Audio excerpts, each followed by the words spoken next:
আজকে তাহলে আমরা শিখব একটা গুরুত্বপূর্ণ জিনিস, কিন্তু অত্যন্ত ছোট একটা জিনিস যা নিয়ে আমাদের মাঝে কনফিউশন তৈরি হয়। সেটা হচ্ছে সে ভার্সেস টেল। এই দুইটার পার্থক্য কি? আমরা জানি সে মানেও বলা, টেল মানেও বলা। তাহলে পার্থক্য কি? আসলে সে মানে বলা, টেল মানেও বলা হলো, পার্থক্য হচ্ছে যে সে মানে এমনি এমনি বলা, যেটাতে কোনো উদ্দেশ্য প্রণোদিত ভাবে না, যেটা এমনি কোনো কিছু বলা। আর টেল মানে উদ্দেশ্য প্রণোদিত, কাউকে ধরুন উদ্দেশ্য করে কিছু বললেন।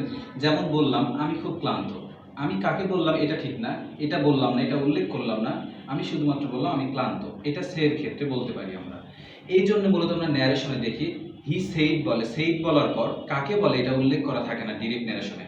তখন আমরা সেইড থাকলে অ্যাসার্টিভ সেন্টেন্সে আমরা ইনডিরেক্ট করার সময় সেইড থেকে টোল্ড বলি, এবং তারপরে কিন্তু আমাদের অবজেক্ট উল্লেখ করতে হয়। যেমন হি টোল্ড মি অথবা হি টোল্ড হিম, কাউকে আমরা উল্লেখ করতে হয়। কেন উল্লেখ করতে হয়? কারণ হচ্ছে সে সে অর্থাৎ এমনি এমনি বলা, কাকে বললাম এটা দরকার নাই, উদ্দেশ্য প্রণোদিত ভাবে না। আর টেল যেহেতু উদ্দেশ্য প্রণোদিত ভাবে, কাকে বললাম এটা উল্লেখ করতে হয়। এই জন্য আমরা টোল্ডের পর মূলত আমরা লাগাই হিম অথবা হার অথবা কোনো একটা ব্যক্তিকে নির্দেশ করে লিখি।